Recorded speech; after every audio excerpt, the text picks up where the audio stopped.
Your Excellency Secretary General Antonio Guterres, Your Excellency President Moon Jae-in, and distinguished leaders from around the world. It is an honor to be here today, where BTS appointed as special presidential envoys of the Republic of Korea. We're here today to share the stories of our future generation. Before we came here, we asked the young people in their teens and 20s around the world about their past 2 years and about the world they find themselves in today. Jin will share some of the answers we received. Yes, should we take a look?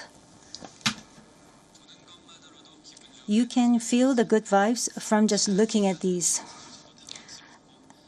There were times during the past 2 years when I too felt bewildered and troubled. But still here, we have people who cry out, let's live on, let's make the best of this moment. Because we can't stand still when we are in the ideal time of our lives to take on new challenges.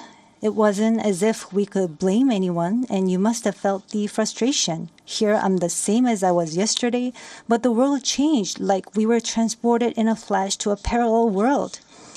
I was saddened to hear that entrance and graduation ceremonies had to be canceled. These are moments in life you want to celebrate, and missing out on them must have been upsetting. We were heartbroken when our long-planned concert tours were canceled. And for a while, we yearned for the moments we wanted to make complete. Yes, it was a time for us to mourn for the things that COVID took away from us. A time to discover how precious each and every moment we've taken for granted were. Suga mentioned the precious things we've taken for granted, and lots of people answered our question by sharing pictures of their precious moments. Many people showed how they share their moments with nature. I think during these 2 years, they found dear the time they experienced and care for nature. Yes, but maybe because we feel an encroaching sense of dread that our time on this earth is limited, we just talked about the things we mourn, and I shudder to think about mourning for the earth. Everyone agrees that climate change is an important problem, but talking about what the best solution might be, that's not easy. It's a topic that's tough to make conclusions about. Yes, it is a tough discussion, but I learned while preparing for today that there are many young people who have an interest in environmental issues and choose it as their field of study. The future is unexplored territory, and that's where we, more than anyone, will spend our time. So these young people were searching for the answers to the question of how we must live that future. So I hope we don't just consider the future as grim darkness. We have people who are concerned for the world and searching for the answers. There are still many pages left in the story about us, and I thought we shouldn't talk like the ending's already been written. Of course, sometimes the world seems stuck in place even if you're ready to go.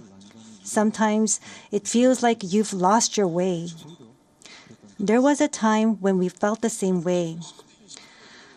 I've heard that people in their teens and 20s today are being referred to as COVID's lost generation, that they've lost their way at a time when they need the most diverse opportunities and must try new things. But I think it's a stretch to say they're lost just because the paths they tread can't be seen by grown-up eyes.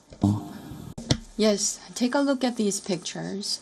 Here we have many who are trying hard to continue their friendships online in new ways, start learning new things, live healthier lives. I'm sorry, excuse me. 네, 새롭게 공부를 시작하고 더 Yes, these kids are trying to learn new things and trying to figure new things out. They don't look lost. They look like they are finding new courage and taking on new challenges. I think that's why instead of the lost generation, a more appropriate name would be the welcome generation. Because instead of fearing change, this generation says welcome and keeps forging ahead. That's right. If we believe in possibilities and hope, even when the unexpected happens, we will not lose our way, but discover new ones. There will be choices we make that may not be perfect, but that does not mean there will be nothing we can do. That's what I think.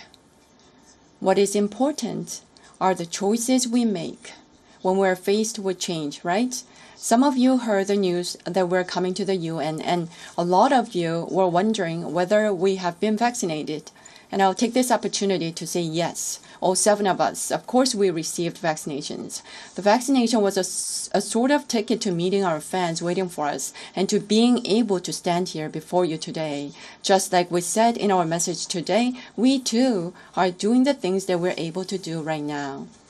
Like the vaccinations, efforts are continuously underway to keep this new reality going forward. And I think the day we can meet again face to face is not far away. Until then, I hope we can fill each of our days to the brim with positive energy. We thought the world had stopped, but it continues to move forward. I believe that every choice we make is the beginning of change, not the end. I hope that in this nascent new world, we can all say to each other, welcome. The Korean boy band BTS is South Korea's appointed presidential envoys, the special presidential envoys for future generations and culture. This is the latest that we're getting to you from the 76th United Nations General Assembly. The K-pop boy band BTS earlier addressed the United Nations General Assembly Sustainable Development Meeting. Just for a brief context of what this meeting is all about, this is an annual meeting of leaders dedicated to the UN Sustainable Development Goals, the K-pop boy band participating as presidential envoys appointed by the South Korean president, outlining the strategy that lies ahead for dealing with the climate crisis.